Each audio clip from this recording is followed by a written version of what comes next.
Insyaallah di pagi yang berbahagia ini kita lanjutkan pembacaan tafsir Jalalain karangan Imam Jalaluddin Al-Mahalli dan Al-Imam Jalaluddin As-Suyuti, yang dua-dua beliau dari Mesir. Di ayat yang kemarin kita bicarakan tentang satu kaum dari Bani Israel yang terjadi yang di tempat mereka diturunkan bala oleh Allah berbentuk penyakit ta'un, yang akhirnya mereka dari kampung itu berangkat semua berlari keluar untuk menghindari dari kematian, tapi kemudian Allah matikan mereka semua. Dan setelah itu, setelah 8 hari ataupun lebih, Allah menghidupkan mereka kembali dengan sebab doa Nabi mereka saat itu yang bernama Hizqil. Allah hidupkan kembali dengan disuruh berdoa dengan doanya Sayyidina Hizqil. Beliau berdoa kepada Allah, kemudian Allah nyuruh beliau untuk memanggil tulang berulang yang sudah busuk itu, memanggil tulang berulang untuk berkumpul kembali supaya terangkai kembali seperti bentuk manusia. Kemudian Allah menyuruh kembali untuk menyuruh tulang berulang itu menumbuhkan daging kembali, dan kemudian Allah menyuruh beliau untuk meminta tulang-tulang tadi yang sudah manusia tadi yang masih mati, yang sudah tumbuh kembali tulang daging-dagingnya, Allah nyuruh mereka untuk bangun kembali. Akhirnya beliau mengatakan ke tulang, bangun kalian. Akhirnya mereka semua kembali hidup kembali, dan setelah itu mereka malahan setelah itu hidup seperti biasa kembali, tetapi mereka terdapat tanda kematian, bekasan pernah meninggal, yaitu as-sufrah. Sufrah itu warna kekuning-kuningan, pirang-pirang gitu, wallahu a'lam.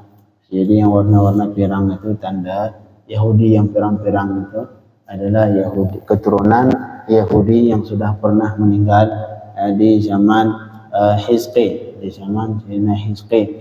Hizqil ini adalah khalifah ketiga untuk Bani Israel setelah meninggal Sayyidina Musa. Karena kaum Bani Israel pertama khalifah Sayyidina Musa, setelah itu yang menjadi khalifah Sayyidina Yusha' bin Nun, setelah itu Kalab, baru kemudian beliau ini Hizqil. Kemudian kita lanjutkan di ayat setelahnya. Allah Ta'ala, a'udzu billahi minasyaitonir rajim. Bismillahirrahmanirrahim. Wa qatilu fi sabilillah wa'lamu anna Allah samii'un 'alim. Man dzalladzi yuqridu Allah qardan hasana fayudha'ifahu lahu adha'afan katsira wallahu yaqbidu wa yabsutu wa ilaihi turja'un. Kata Allah, wa qatilu fi sabilillah, dan berperanglah kalian di jalan Allah Subhanahu wa taala, artinya ai li'i'la'i dini, untuk meninggikan agama Allah. Jadi berperang bukan untuk mencari jabatan, bukan untuk pengen menguasai sebuah negara, pengen jadi presiden, tidak. Jadi berperang dalam Islam disyariatkan berperang melawan kuffar, melawan kafir, yang bertujuan untuk meninggikan agama Allah Subhanahu wa taala, seperti yang dilakukan di Palestina sekarang. Ini benar-benar perang yang benar-benar melawan kuffar. Sedangkan perang yang terjadi seperti di Sudan sekarang, ataupun perang di mana-mana di negara Islam, itu semua perang saudara, yang semuanya tidak dinamakan jihad fi sabilillah. Ini yang dimaksud jihad fi sabilillah adalah jihad yang melawan kuffar untuk meninggikan agama Allah Subhanahu wa taala, bukan untuk merebut kekuasaan. Wa qatilu fi sabilillah, dan berperanglah kalian di jalan Allah, artinya untuk meninggikan agama Allah Subhanahu wa taala. Kemudian wa'lamu, dan yakinilah annallaha sami'un alim, bahwa Allah itu maha mendengar bagi perkataan kalian, lagi maha mengetahui dengan seluruh keadaan kalian. famujazikum, Allah akan membalas semua perbuatan kalian dan semua perkataan kalian. Baru kemudian Allah lanjutkan, man dzalladzi yuqridullaha qardan hasanah. Siapa saja orang yang yuqridullah, iqrad yang berdasarnya muqrid, iqrad ataupun qard adalah satu akad, satu transaksi yang berfungsi untuk memindahkan kepemilikan dengan syarat dikembalikan yang misalnya, dengan syarat dikembalikan benda yang lain yang sama. Itu namanya qard ataupun hutang. Nah, kalau bahasa kita ngutang. Ngutang artinya memberikan sesuatu kepada orang lain tapi dengan syarat dikembalikan yang sama seperti itu. Nah, misalkan kita pinjam kita ngutangin utang 10 juta, ntar dibayarin 10 juta. Nah, itu namanya qard. Dalam bahasa Arab adalah memindahkan kepemilikan sesuatu ke orang lain tapi dengan syarat dikembalikan yang sama dengannya. Nah, itu qard. Ada satu lagi dalam bahasa Arab ariyah, pinjaman. Nah, itu pinjaman kalau kita sekarang di Indonesia lebih minjam utang. Yang dasarnya utang seperti tadi ada sesuatu untuk memberikan sesuatu ke orang lain tapi dikembalikan dengan sesuatu yang sama. Kalau ada satu lagi ariyah artinya memberikan sesuatu ke orang lain untuk dimanfaatkan. Ariyah, minjamin motor untuk dipakai, hanya untuk diambil manfaatnya, bukan diambil barangnya, enggak, bukan berubah milik masih milik yang punya, tetapi diambil manfaat oleh orang lain. Nah, jadi di sini kata Allah, man dzalladzi yuqridullah, siapa saja yang memberi utang ke Allah. Jadi seolah-olah di sini Allah meminta utang ke manusia. Ini Allah Allah seolah menempatkan diri beliau seolah-olah yang membutuhkan ke manusia. Padahal tidak, Allah kita yang butuhkan ke manusia. Nah, ini ibarat Allah Subhanahu wa taala. Siapa saja orang yang mau yuqridullah, yang mau memberi utang ke Allah Subhanahu wa taala. Padahal Allah enggak butuh. Allah enggak butuh. Yang itu semua kembali ke kita, manfaatnya kembali kita semua. Tapi walaupun demikian, Allah saat ini seolah-olah seolah-olah beliau yang memohon utang ke manusia. Subhanallah. Padahal tidak. Allah enggak butuh amalan manusia sama sekali. Apabila semua manusia kufur di dunia ini, wa in takfuru antum fa innallaha wa in takfuru fa innallaha ghaniyun 'ankum. Kalau kalian semua di dunia ini kafir semua, apakah Allah bakal turun derajatnya? Fa innallaha ghaniyun 'ankum. Allah kaya dari kalian, enggak butuh ke ibadat kalian. Nah, siapa saja yang berhutang ke Allah Subhanahu wa taala. Tapi maksud di sini ai bi infaqi malihi fi sabilillah. Ini makna ngasih hutang ke Allah. Ngasih hutang ke Allah artinya menginfakkan hartanya di jalan Allah Subhanahu wa taala. Nah, itulah makna yuqridullah. Memberi hutang ke Allah artinya menginfakkan hartanya di jalan Allah Subhanahu wa taala. Tapi mengutang berbentuk qardan hasanah, hutang yang baik.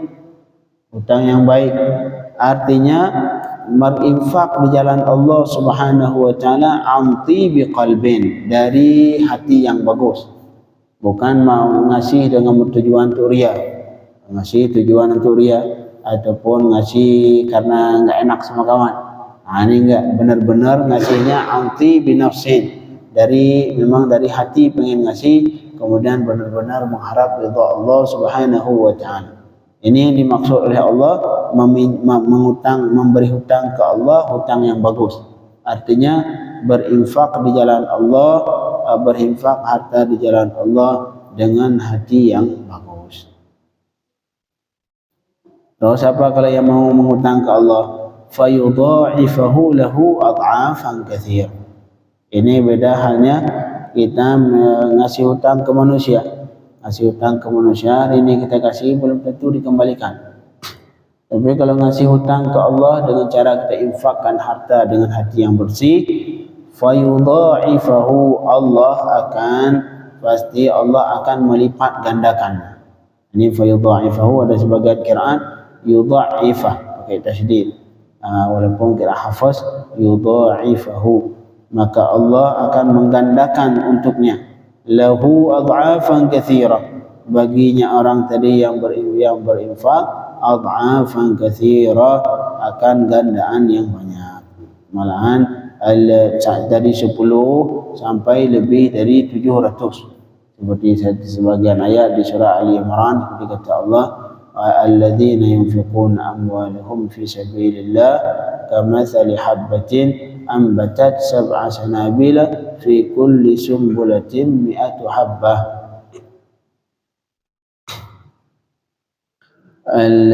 Siapa saja yang berinfak di jalan Allah, itu seperti kamathali habbatin, seperti satu biji.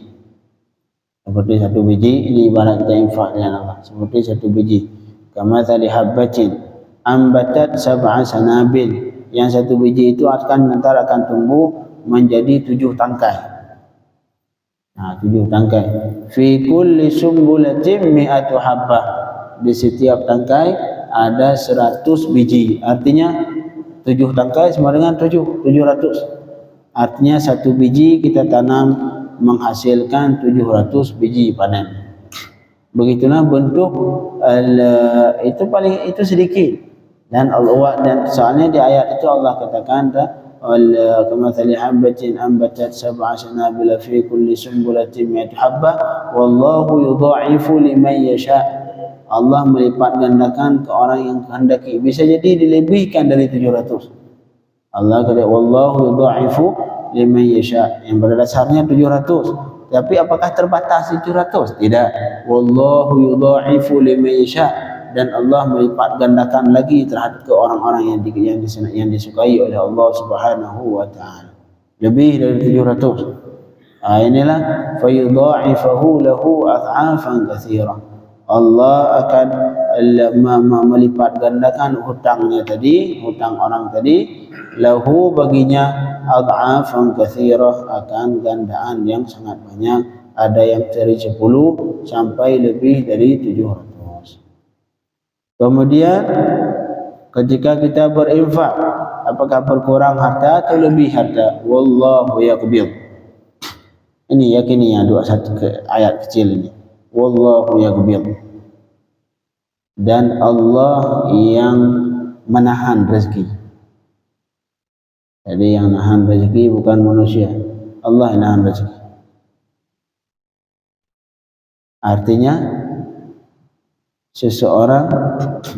Artinya infak tidak mempengaruhi kekurang atau banyaknya rezeki. Karena yang menahan rezeki adalah Allah. Wallahu yaqbid, dan Allah yang menahan rezeki dari siapa saja yang Allah kehendaki sebagai bentuk ujian. Allah tahan rezeki dalam bentuk ujian. Wa yabsut, Allah yang yabsut, yang menghamparkan rezeki, meluaskan rezeki. Jadi rezeki Allah yang tahan, Allah yang lepas. Artinya infak tidak mempengaruhi ketidakadanya rezeki, kekurangnya rezeki, dan tidak berinfak juga tidak ada pengaruh untuk luasnya rezeki. Tidak pengaruh. Bisa jadi orang semakin banyak infak, semakin banyak rezeki. Artinya semua, karena pada rezeki ini semuanya hak Allah Subhanahu wa taala. Allah memberikan ke siapa saja yang dikehendaki dengan tujuan untuk diuji. Begitu juga Allah menahan rezeki dari siapa saja dengan tujuan yang sama, untuk menguji. Kalau yang pertama menguji kesabaran, yang kedua menguji kesyukuran. Syukur. Orang yang dikasih luas rezeki, Allah uji untuk mengetahui apakah syukur atau tidak. Orang yang tidak ditahan rezekinya, Allah menguji, pengen tahu apakah dia akan sabar atau tidak. Wallahu yaqbid, yang pasti infak tidak pernah mengurangi harta. Karena rezeki, infak tidak pernah mengurangi rezeki. Karena rezeki bukan lewat infak. Rezeki adalah di tangan Allah Subhanahu wa taala. Begitu juga tidak berinfak juga bukan sebab untuk menambah rezeki. Tidak. Semua wallahu yaqbid, Allah yang menahan rezeki, wa yabsut, dan Allah juga yang meluaskan rezeki, wa ilaihi turja'un, dan kembali kepada Allah semua kalian akan dikembalikan di hari kiamat.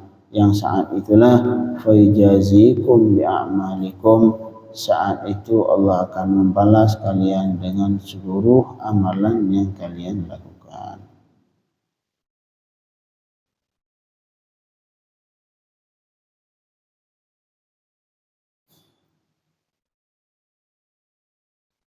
InsyaAllah besok kita lanjutkan dengan kembali ke cerita Bani Israel. Kembali ke cerita Bani Israel.